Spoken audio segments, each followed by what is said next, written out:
You're listening to Sox in the Basement, a production of the Broadcast Basement Limited, where every show is 30 minutes of good and comes from a basement bar on the south side of Chicago. Pull up a stool, pour a cold one, and join us right now for Sox in the Basement. Heard everywhere podcasts can be found, and always at soxinthebasement.com. I love the fact that the Chicago White Sox, in the middle of a historically bad season, constantly give us material to talk about on Sox in the Basement. Oh yeah, it's really kind of polite of them, really, if you think about it. They make me think that I have to have more than 2 shows a week. They go from comedy, let's say, to absurdity. Since the last time we talked, for example, the first you have the comedy moment, where Eloy Jimenez comes out and says that was the first time he had felt 100% in a long time on the same day that he hurts his hamstring because he has no legs and he breaks anytime he tries to use his body, right? Like, that was comedy. That was something where you read that, you laughed out loud. I'm telling you right now, 80% of White Sox fans, at least, saw that quote the first time they saw that Eloy says he was at 100% for the first time since the left abductor strain or whatever he said, which is a good period of time. That's the first time I've been 100%, and then my hamstring went out. That's so White Sox. Everybody, you guffawed, you chuckled. There was a reaction, a spasm, if you will, that your body made like a noise. Where you're like, ha! Like, that was something you did. Just that uncontrollable guffaw, yeah. Because how could you not laugh at that? I mean, it continues to be unfortunate that the guy does not have the ability to stay healthy, but at the same time, it's also you cannot buy timing like that. Like, I feel 100% for the first time, and there goes my leg. Right, exactly. And then you get to the absurd over the weekend, and I'm going to tell you, Monday was my favorite day. Memorial Day, what a treat. Because it wasn't really the day before with the flat comments, right? Or I'm sorry, the effing flat comments, like Pedro's swearing. He's like that teacher that just swears that one time, right? Like, he just kind of throws it in there, like, oh, I used the F word. I mean, come on. And now I'm Tom Berenger in the substitute because I swore. Right, exactly. Like, you're no Ozzy, buddy. He would have used that about 47,000 times this season already. He would have been making up new swear words. He would have been saying words that I would have had to go to a thesaurus to look up and try to figure out what the hell they meant. Compounding words like a pharmacist compounds, drugs. That's what he would have been doing. But the whole flat comment, and then the way that a lot of players kind of struck back in that. Like, Corey Lee was the one that everybody kind of focused on. But Garrett Crochet kind of pushed back on that. Gavin Sheets pushed back on that. But Lee being the guy that really Pedro doesn't want to play, right? Like, it's not to his benefit to be playing as much as we think he should be playing, even though he's one of your best hitters. And I'll tell you this, somebody who might turn out to be a real team leader, because he may be a rookie. And there were people in the comments and social media when I was commenting on this over the weekend, the whole flat thing and the Corey Lee comments and me saying, I'm here for the revolt and I'm totally with Corey Lee. There were people who were sitting there saying, well, he's a rookie and he's only been up there for a couple of months and he should keep his mouth shut and the veterans should handle it. And my response was, who are the veterans? Who's the veteran leadership on the Chicago White Sox that's supposed to push back? Is it one of the veterans that you have that are hitting under 200 who, if they said something right now, nobody would care? I like the idea that you have a catcher who runs your battery, is up there with confidence, and is ready to win baseball games, who's probably sick of losing and is like, this is not how I envisioned my Major League Baseball career with this record, this team, and this guy managing me, who really should be playing me more often, and now he's going to push back and say we're flat? Where were you for the last month or so, Pedro, while I've been sitting back there fighting for playing time? Like to me, Corey Lee was speaking for his team, and you may not like the fact that he's 25 years old or whatever he is, and he's in his first couple of months of Major League Baseball at this level, but that's how leaders are born. That's how he's speaking, and then Sheets the next day is essentially backing him up. He has the locker room more than Pedro does, so I don't care if he's a rookie, okay? If the kid made a comment and he wasn't the only one, like if he was alone, you'd be like, all right, well, maybe the rook needs to shut up. He wasn't alone. And that was the first take I took off of it all weekend when we were looking at this, was like, this kid wasn't alone in what he said. He just said, and the thing is, he didn't even say anything that bad. He was just basically like, that's his opinion, but I think we played a really tough guy. And what's funny was, Orioles broadcasters and people covering the team were kind of laughing like, who's this Grifol think he is? That was a really good pitcher having a really good performance. That's the guy you want to say your team was flat against?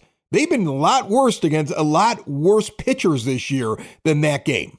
Well, yeah, I mean, let's face it. You're talking about a guy who was a Cy Young runner-up last year, and granted, he's been hurt. He hasn't pitched much this year, and he's just coming back. But that's a guy that spent last year shutting down a lot of good teams and a lot of good lineups, much better than the heap that's been posted, for the White Sox most of this year. And if you're complaining that a rookie is stepping up and trying to take control of the locker room, or that he's speaking out against the manager, shut up.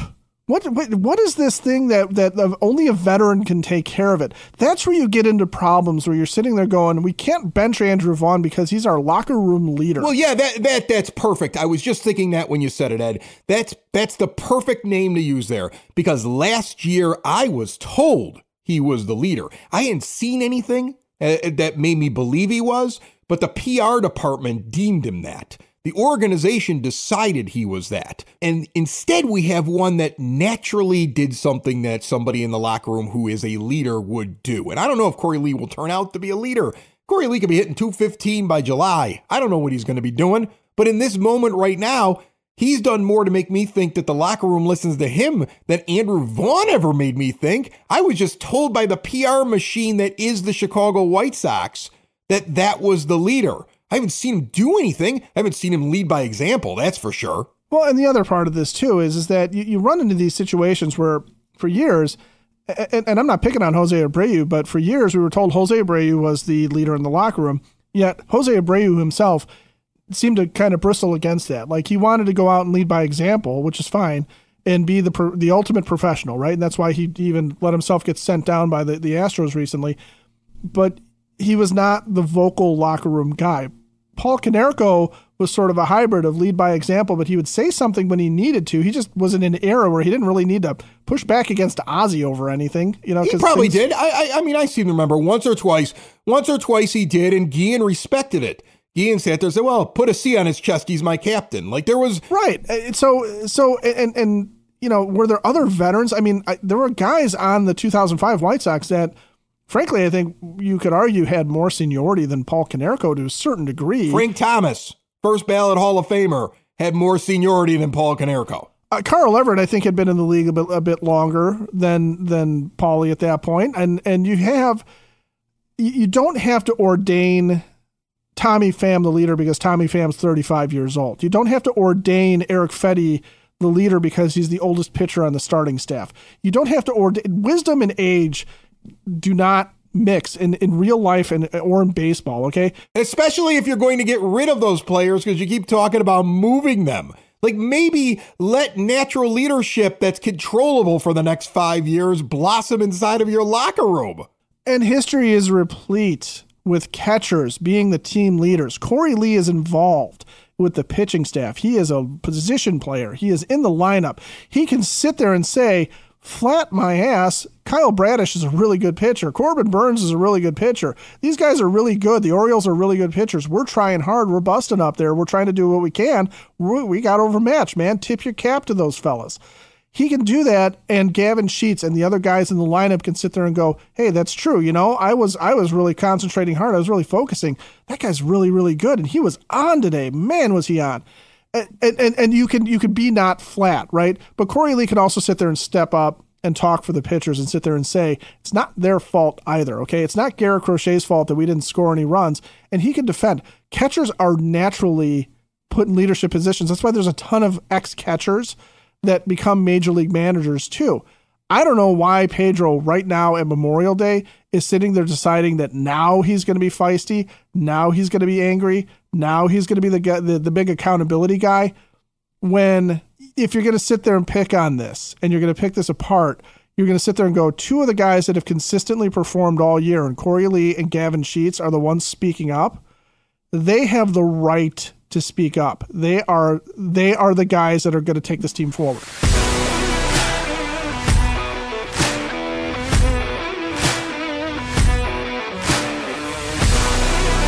Sox in the Basement listeners, switch to a new age of life. Keep mom and dad, grandma and grandpa out of assisted living. Make it so they can get around on their own and live independently. With stair lifts, ramps, grab bars, lift chairs, and even bathroom remodeling, you need to go to Hyatt Home Medical Equipment. They're going to work with insurance and have 0% financing for qualified individuals. Hyatt Home Medical Equipment also has the latest and greatest in CPAP machines. Unhappy with your vendor? Switch and get supplies directly mailed to you. Plus, test it all out at their big, beautiful showroom on the south side. They also have the latest in continuous glucose monitors. Learn all about Hyatt Home Medical Equipment at hhme.com.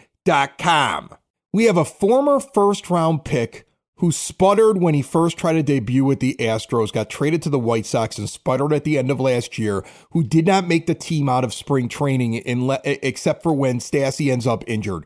And Lee gets an opportunity and makes the most of his opportunity. And we have a guy in Sheets who was discounted by the organization, heck, discounted by us in spring training. Very much so. And earned his way and really knows he's the starting first baseman, okay? Corey Lee knows he's the starting catcher. And Garrett Crochet begged to be a starter for years, and nobody believed in him. And it was basically like, well, we'll see, we'll give him a shot. And he's turned out to be an ace-type pitcher and a pleasant surprise. And it's interesting to me that the guys who have been discounted the most by management, by Pedro, by the team, are the guys who I see with these quotes that are coming out of this weekend. Isn't that incredible? Guys who might have a reason to have a little bit of a chip on their shoulder, who watched a guy in Pedro Grifol mismanage this team out of the gate and wasn't good at it last year either. And his quote to Scott Merkin on Memorial Day is, "This is not about wins and losses. This is about the responsibility we have as individuals and as a team to come out and give the very best we have every single day." And I will add to that quote, Pedro, unless your name is Andrew. And these guys know that. They see you giving Benintendi all the rope in the world, and there's no accountability because he's making $75 million. They see you giving Vaughn start after start batting up at the top of the order when he hasn't earned it, pushing playing time away from Gavin Sheets and forcing him to go out and play out of position because somebody in the PR department and somebody in management decided he was the face of the organization when he never earned it. And you have Lee sitting there wondering if he's going to play or not because the other catcher was hitting .083 as of today, for some reason gets 50% of the starts. There's a reason why these are the guys that are getting angry. They're professionals. Every single person on that team had to play their ass off from the moment they were a little kid through all these different travel leagues, through high school, through college, through minor league systems. They sat there and they got up early in the morning, went to bed sore, and earned their spot on a major league roster. And you can't tell me that they sit there and say, well, I'm really angry, but I got to bury those feelings deep down inside because I haven't earned the opportunity to say that I disagree with something. Look, I'm going to tell you something right now. Corey Lee will be in Major League Baseball longer than Pedro Grifol, at least as a manager. Somebody might keep him around as a bench coach somewhere, or maybe he'll be a bullpen guy, or maybe he'll be down in AAA. But I think Corey Lee's going to have more Major League Baseball time, meaningful Major League Baseball time than Pedro. And that's the thing. These guys are professionals. They're young. They're hungry. They're what you want, and it should be encouraged to have them that hungry and that angry. And I found it really interesting when watching the PR machine that is the White Sox on Monday. I'm sitting there and I'm watching the game with my father, having a couple of beers. And the first thing that struck me, and I said it out loud, and he was laughing because I really believe this about this team. This is not a professional Major League Baseball team that's number one goal is to win championships. This is a public relations machine. This is a baseball organization, a community baseball organization that plays a ball game on the field so they can charge you more for a hamburger because it's better at the ballpark. They don't care about the wins and losses. They're putting on a show, and they want you to not be critical of the show. You don't get to say anything bad about the show. You don't get to point out the flaws in the show. You don't get to sit there and say the guy who's running the show is doing a bad job. You're just supposed to be positive. And if you're negative, they will complain about the negativity throughout the entire broadcast. They will. They will sit there and they will constantly point out things that you, with your own two eyes, know not to be true. It was repeated over and over again in the broadcast yesterday on TV that they came out hot, the White Sox. All right, a couple of singles is hot for you. We didn't even get a run that inning. Coming out of a game where your manager called you flat, you didn't do anything. I mean, like, that's the thing, but they pushed this narrative. They started off the first inning trying to tell you there's no division in the locker room. I still haven't heard one single question from the press corps about whether or not there's division in the locker room. Bruce Levine basically apologized and stuttered for 5 minutes to get the question out just to Pedro. Did you hear that some people might not have agreed with you? So Pedro could give the cookie cutter answer of, I'm doubling down. Doubling down is yelling the same thing again, or actually saying something worse about the team, not just going, I'm doubling down. I mean, in all honesty, it's like nobody wants to pin him to the wall when they're doing the interview. And then the moment the game starts, everybody's trying to tell you, pay no attention to the man behind the curtain. Everything's fine over here. We just saw it. We just saw the players upset. We know there's clear division in the locker room. And you have to look really closely. And again, I say this, look at Ozzie. Look at Ozzie in the postgame on Monday. I mean, Garfien tried to set him up with a very easy way to say that he loved the fire of Pedro and that he supported Pedro doing it, because that was the headline going into Monday, that Ozzie, like the network, the mothership, the White Sox talk, they were sitting there and their tweets were basically, Ozzie Guillen thinks it's great that Pedro did this. But when he asked him in the postgame on Monday, Ozzie was like, well, if you're going to do that, you really got to do it more than just once. Why did you wait till now? And maybe that's why your team's reacting the way it is. Like, he didn't sit there and say Pedro handled it right. He didn't. He's dancing around it because he wouldn't have waited 2 months to say the things that he said, and then he would have had more substance the second day when he heard about what the team said. He wouldn't have just benched a really good catcher for the day when he's trying to find offense and put a guy in hitting 080 something at the beginning and was hitting 083 at the end. And that's the difference right there. That's why this guy shouldn't be the manager of your baseball team. It's one thing for us to sit here and say it's nice to see Pedro showing fire. I mean, that's like when Tony La Russa was here saying it's nice to see him awake and moving around, or when Jerry Manuel was here, the same thing. Or when Terry Bevington was here, nice to see him, like, not picking his nose, I guess. I don't know what you would say about Boom Boom there, but there's a lot of things you can say about a lot of managers, and showing fire is always a good thing. But again, you want to talk about coming out flat.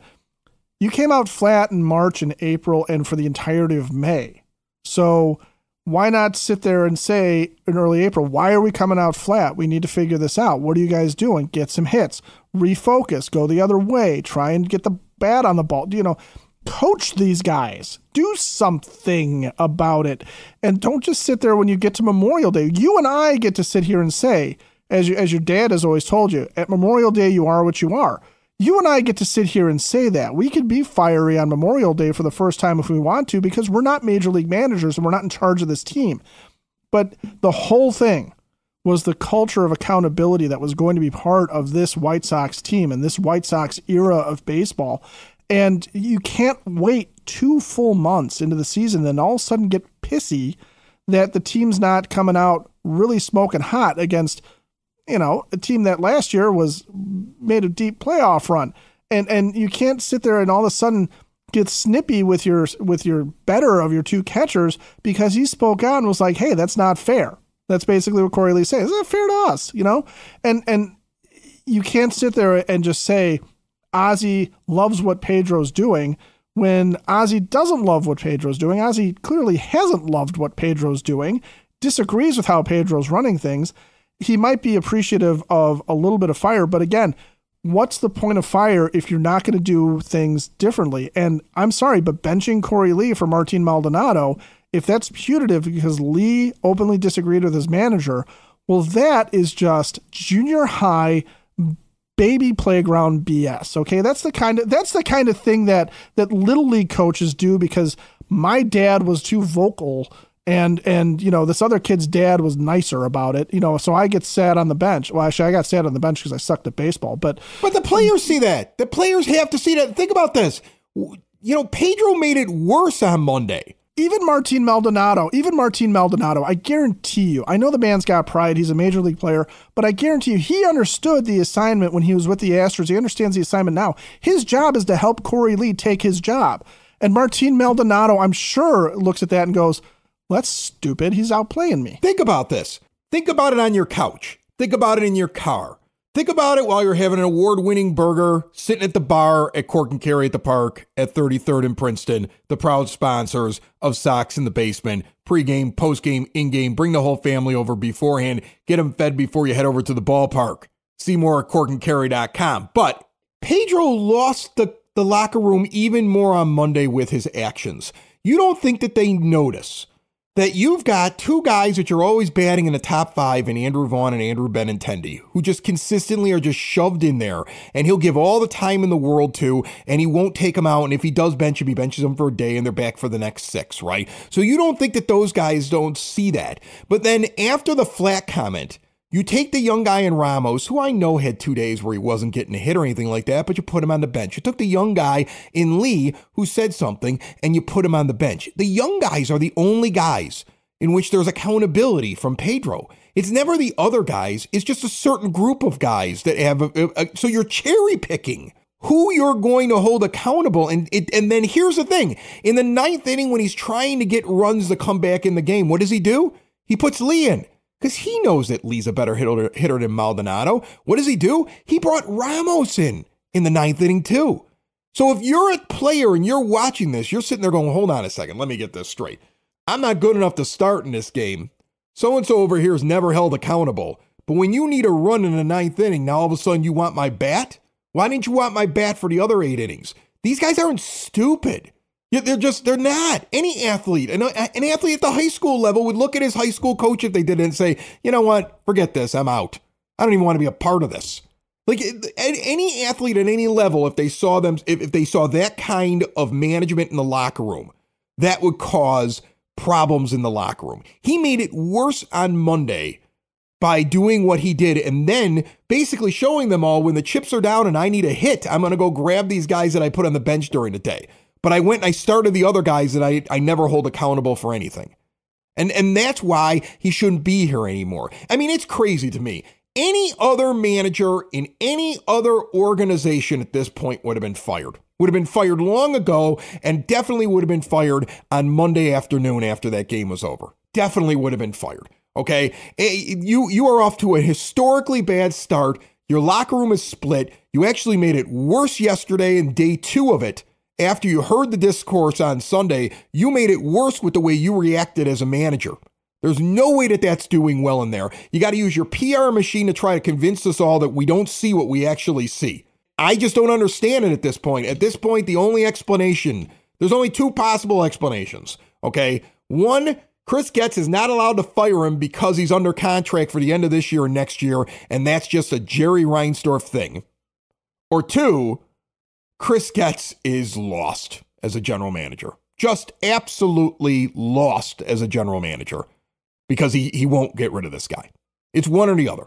If it isn't Reinsdorf telling him he can't fire him at this point, he should go too. And I don't want to hear the argument of what's the point, you're going to lose all these games. The point is now you're getting in the way of development of players that actually do matter. Now you're actually hurting the culture in a locker room when you should be building it in a lost season so that when you get to next season, your culture's you've at least built something. Well, here's the point, okay? And I'll use a real world. I'm involved in Special Olympics. My son's involved in Special Olympics. And a year ago, we had a scenario where we're at a practice and there's supposed to be some teenagers that are helping the little kids during the practice, okay? There's too many kids. It's a track and field thing. There's too many kids. And so these teenagers are supposed to be keeping the kids in line, helping them run through their drills and all the things that they're supposed to do, right? And these are special needs kids, so they're all over the place as it is. One of the dads, one of the assistant coaches, one of the adults in the room, comes storming in because things are a little out of hand in the gym. And one of us went to get him and say, hey, can you help us get control of this? And he comes in and immediately picks on one of the little kids, one of the special needs kids, and starts yelling at them, at the kid and a couple other kids about their behavior, until I had to step in and grab the guy pretty much and be like, it's the teenagers, it's the coaches that are screwing around and not doing it. It's the veterans. All right. Nobody has any respect for this guy. We haven't seen him around much after that. But nobody had any respect for the guy because he's picking on the low-hanging fruit. And that's what Pedro is. He's bullying his young players. And he's picking on the low-hanging fruit because it's very easy as a manager to sit there and say something like, well, I got to teach these young guys how to do this the right way.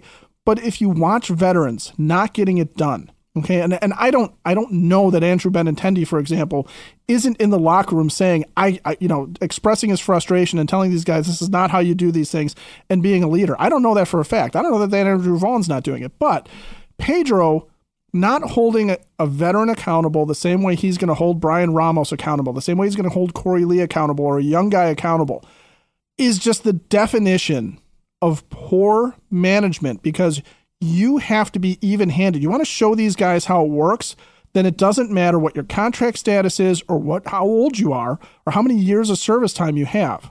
You are held to the same level of responsibility for your play and your conduct, whether you're a rookie or on your way out of the major leagues at the end of your career. That's how you create accountability. Okay, when you sit there and say, I can yell at the kids who are acting up, who don't know no better. I can yell at them all day long.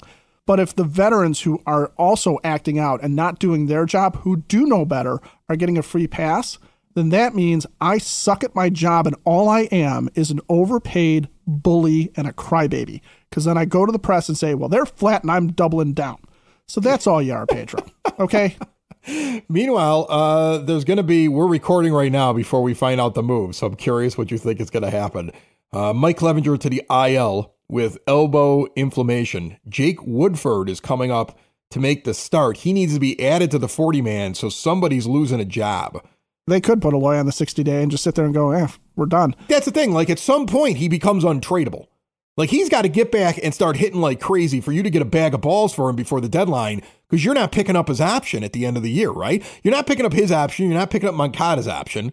There's a lot of these guys, like, it's like once you get to the point where you know you can't trade them, why would you even have them take up roster space?